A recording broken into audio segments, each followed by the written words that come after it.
Ini adalah kawasan pertokoan dan perdagangan di Kabupaten Sumedang pada tahun 2020 sekarang ini. Konon, di masa pemerintahannya, Bupati Pangeran Suryaatmaja menata kota Kabupaten Sumedang dengan menempatkan kawasan pertokoan di sebelah utara alun-alun Sumedang. Dari sebuah buku tua koleksi Mang Encus yang terbit pada tahun 1958 di masa pemerintahan Bupati Sulaiman Sumitakusuma, tercatat ada 11 toko dan perusahaan yang sudah ngetop pada zaman itu. Setidaknya menurut bahasa iklan yang tercantum di dalam buku tua milik Mang Encus. Toko-toko apa saja? Simak ulasan berikut.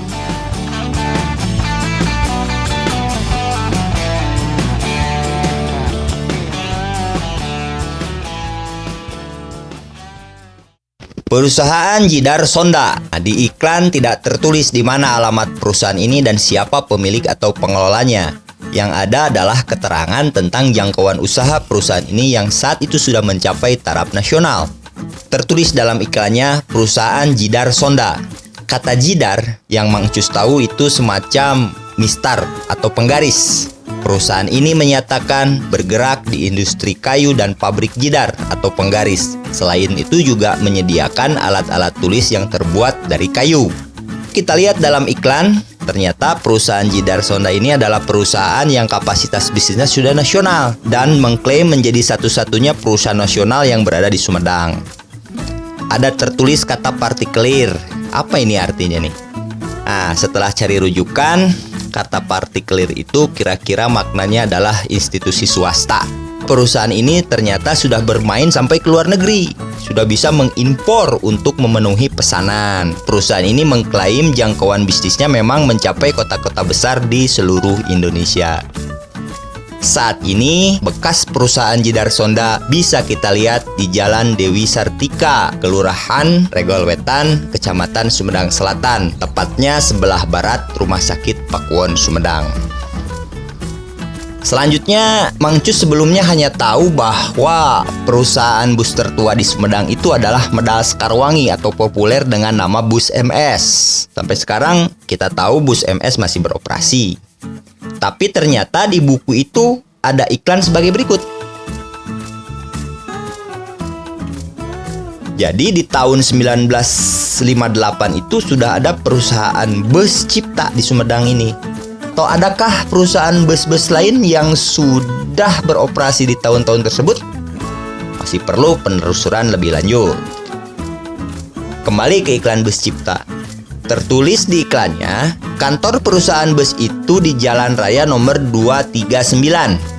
Jika mengacu pada iklan toko lainnya yang juga mencantumkan nama jalan yang sama dan masih ada peninggalannya sampai saat ini, maka yang dimaksud jalan raya itu Jalan Prabu Gesan Ulun sekarang ini. Jadi pada tahun 1958, jalan itu belum diberi nama seperti saat ini. Meski sudah hakul yakin bahwa jalan tersebut sudah ada sejak abad 15 di masa pemerintahan Gubernur Herman William Dendels. Ya, bagian dari Jalan Pos Anyer Panarukan. Nah, ini juga memancing penasaran harusnya nih. Sejak kapan jalan raya itu diberi nama Jalan Prabu Gesan Ulun? Ayo, jika ada sobat Mang Encus yang tahu, tulis di komentar ya. Di iklan tertulis, perusahaan bus ini melayani 4 trayek, yaitu Sumedang, Bandung, Wado, PP atau pulang pergi maksudnya. Trayek kedua Sumedang, Wado, Bandung, pulang pergi. Yang ketiga, Sumedang, Cirebon, Wado, pulang pergi. Dan yang keempat, Wado, Sumedang, Cirebon, pulang pergi. Agak aneh membayangkannya. Sebab kalau dibanding jalur trayek sekarang, seharusnya tertulis Wado dulu, Sumedang, baru Bandung, atau sebaliknya. Juga di trayek 3, jika melihat iklan, maka pada tahun 1958 itu, jika orang Sumedang mau ke Wado, itu harus ke Cirebon dulu. Ya kalau melihat kalimat di iklan ya. Bingung juga sih, apa tidak salah cetak? Asumsi Mang Encus sih, mengingat terbatasnya sumber daya pada saat itu, orang-orang tua kita di zaman dulu itu terkenal sangat cermat dan teliti. Jadi pertanyaannya, apakah memang benar seperti itu jalur trayeknya, atau memang penulisan seperti itulah yang umum di zaman itu? Ini menarik untuk dikaji nih. Nah, yang pasti jika Anda naik bus Cipta saat itu, pasti akan mendapat pelayanan memuaskan dan sedia untuk menerima keperluan tamasya seperti tertulis dalam iklan. Kita lanjut ya. Toko selanjutnya adalah toko AA. Nah, jangan bayangkan dengan toko AA sekarang ya. Jauh berbeda. Di iklan tertulis, toko itu berjualan kain batik dari mulai kasar sampai halus. Juga menyediakan alat-alat rumah tangga dan pembangunan dengan harga lebih murah dari toko lain. Jadi kunjungilah berduyun-duyun. Nah, ini mah iklan pisan euy. Oke. Nah, ini selanjutnya adalah toko AP merek Shingiho. Nah, bacanya gimana yang bener nih? Kita baca sesuai huruf aja nih. Shingiho. Nah, ini toko memang sudah terkenal sejak dulu hingga kini sebagai penyedia macam-macam makanan dan barang kelontongan.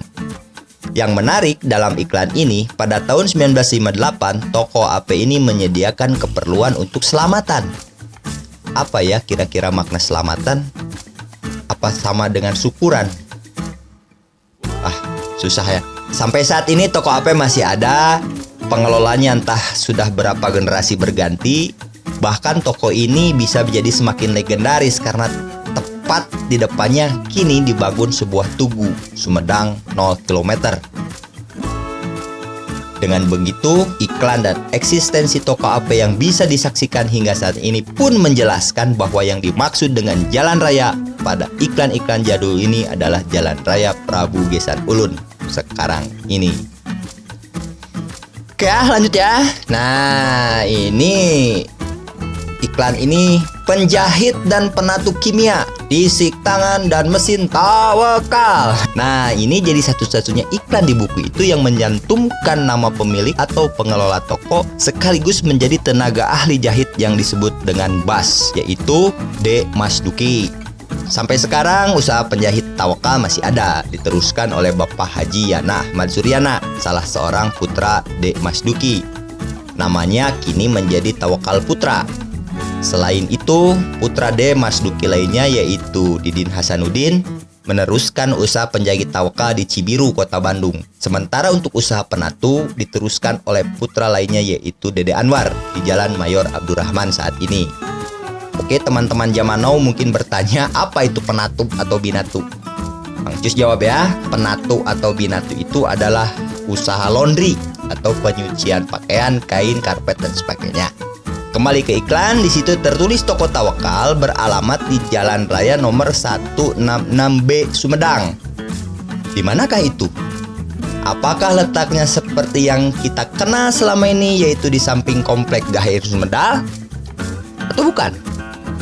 Nah, ternyata ada temuan foto lain dari situs yang dibuat oleh keluarga para veteran Perang Belanda.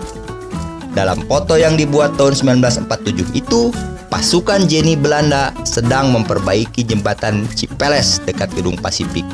Mereka berfoto dan di situ terlihat plang toko bertuliskan Tawakal.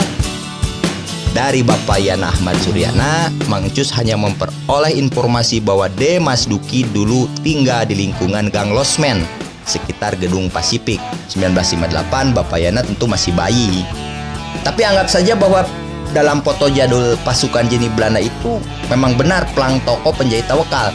Berarti memang lokasinya telah berpindah, meski tetap sama berada di tepi Jalan Raya Prabu Gesan Ulun Sumedang. Lantas siapakah D. Masduki? Apakah dia semata-mata tukang jahit pakaian? Kalau tidak hanya itu, lantas bagaimana kiprahnya di Sumedang? Nantikan ulasan Mang Encus di kesempatan lain. Insya Allah ini makin menarik. Nah, selanjutnya ada toko hasil bumi Tampomas dan toko sepatu bata. Lalu ada toko Mas Tasik yang sedia rupa-rupa perhiasan dari emas, perak, intan, berlian, dan lain-lain dengan harga yang pantas. Nah, ini juga ada percetakan Saluyu yang telah mendapat kepercayaan dari jawatan pemerintah dan partikelir untuk pekerjaan rupa-rupa cetakan. barang-barang besi, keperluan rumah tangga, pertanian, pertukangan di tahun 98 sudah ada di toko Tokju. Dan untuk keperluan barang-barang kelontong dengan kualitas terbaik ada di toko Tongfung no Shinho. Gimana nih bacanya? Mohon maaf ya, ini toko Tongfung no Shinho. Ini toko mencantumkan alamatnya di Jalan Pasar Baru nomor 229, Sumedang. Nah, terakhir tapi juga penting, ada warung kopi pancawarna. Nah, warung kopi pancawarna ini yang menjual makanan dan minuman, juga air Tanjung. Walah, apa ini air Tanjung? Tapi yang pasti air Tanjung itu seperti dalam iklan, air Tanjung itu menyehatkan dan menyegarkan. Jadi jelas bukan miras ya, awas. Air Tanjung menyehatkan dan menyegarkan. Sepengetahuan Mang Encus yang lahir di akhir dekade 1970-an, warung kopi pancawarna ini terletak di samping bioskop Diana atau kantor Bank Mandiri Syariah sekarang. Apakah memang sudah di situ sejak tahun 98 atau di tempat lain seperti halnya toko Tawakal? Demikianlah teman-teman, mohon dicatat, apa yang tersaji dalam video ini hanya sebatas pengetahuan Mang Encus yang sumbernya dari sebuah buku tua saja ya. Mungkin masih banyak tokoh atau fakta-fakta lain yang jauh lebih penting dan menarik untuk diungkapkan. Karena itu, ayo kita berbagi info saja. Setidaknya, apapun yang bisa kita sampaikan, kita berharap mereka semua yang telah banyak berjasa mewarnai kehidupan kita sebelumnya bisa tetap hidup dalam kenangan generasi kita ke depan. Terima kasih. Wassalam.